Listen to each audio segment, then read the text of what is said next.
ម្នាក់នោះគេបានធ្វើអ្វីដែលល្អតើម្នាក់នោះគេល្អនៅត្រង់ណាខ្លះតើម្នាក់នោះគេជាអ្នកណាទើបគេនោះត្រូវចិត្តអូនណាបងឮច្បាស់អូនរំលឹកតែឈ្មោះគេទូរស័ព្ទអូនរវល់គ្មានពេលទំនេរលេងនឹងគេមិនខ្វល់នឹងបងសោះឡើយទូរស័ព្ទមិនដែលឆ្ងាយពីដៃទុកបងចោលលែងសំខាន់ហើយគេធ្វើឲ្យ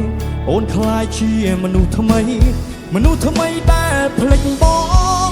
តើគេមានវិធីអ្វី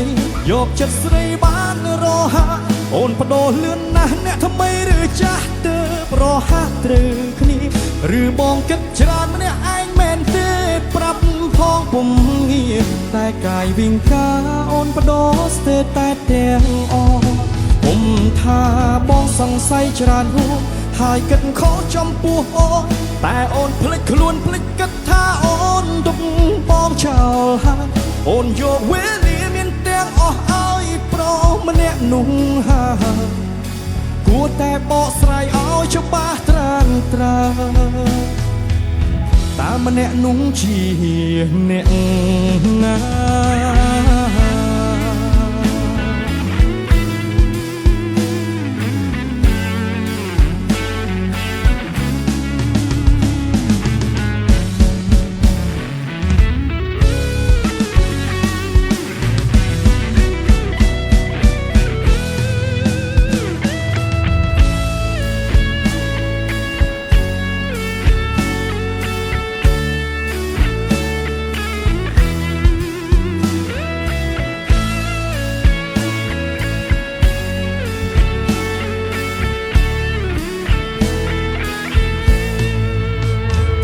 ម្នាក់នោះគេបានធ្វើអ្វីដែលល្អតើម្នាក់នោះគេល្អនៅត្រង់ណាខ្លះតើម្នាក់នោះគេជាអ្នកណាទើបគេនោះត្រូវចិត្តអូនណាបងឮច្បាស់អូនរំលឹកតែ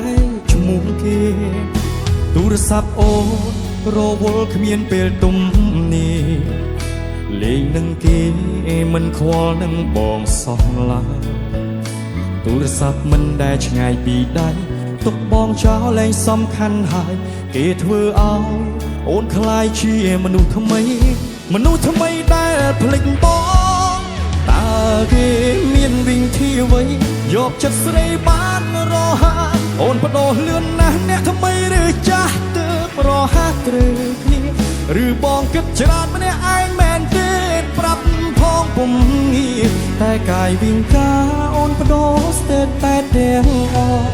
ពុំថាបងសង្ស័យច្រើនហួសហើយគិតខុសចំពោះអូនតែអូនភ្លេចខ្លួនភ្លេចគិតថាអូនទុកបងចោលហើយអូនយកវេលាមានទាំងអស់ឲ្យប្រុសម្នាក់នោះហើយគួរតែបកស្រាយឲ្យច្បាស់ត្រាំត្រើតើម្នាក់នោះជាអ្នកណាតើគេមានវិធីអ្វីយកចិត្តស្រីបានរហ័សអូនបដូរលឿនណាស់អ្នកថ្មីឬចាស់ទើបរហ័សត្រូវគ្នាឬបងគិតច្រើនម្នាក់ឯងមែនទេប្រាប់ផងពុំងារតែកាយវិញកាអូនបដូរស្ទើរតែទៀតពុំថាបងសង្ស័យច្រើនហួសហើយគិតខុសចំពោះអូនតែអូនភ្លេចខ្លួនភ្លេចគិតថាអូនទុកបងចោលហើយអូនយកវេលាមានទាំងអស់ឲ្យប្រុសម្នាក់នោះហើយគួរតែបកស្រាយឲ្យច្បាស់ត្រាំត្រើតើម្នាក់នោះជាអ្នកណា